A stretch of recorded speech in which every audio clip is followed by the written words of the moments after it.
Independence is happiness. I distrust those people who know so well what God wants them to do, because I notice it always coincides with their own desires. No self-respecting woman should wish or work for the success of a party who ignores her sex. No man is good enough to govern any woman without her consent. This is rather different from the receptions I used to get 50 years ago. They threw things at me then, but they were not roses. Men, their rights, and nothing more; women, their rights, and nothing less. I declare to you that woman must not depend upon the protection of man, but must be taught to protect herself, and there I take my stand. Organize, agitate, educate, must be our war cry.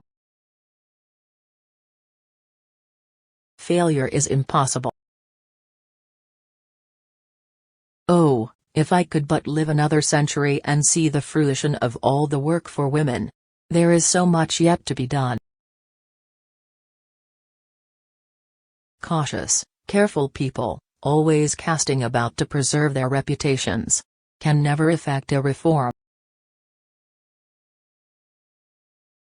She who succeeds in gaining the mastery of the bicycle will gain the mastery of life.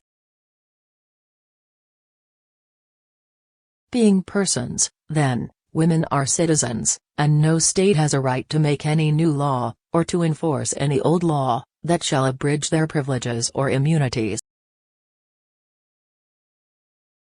Trust me that as I ignore all law to help the slave, so will I ignore it all to protect an enslaved woman. Women, we might as well be dogs baying the moon as petitioners without the right to vote. I always distrust people who know so much about what God wants them to do to their fellows.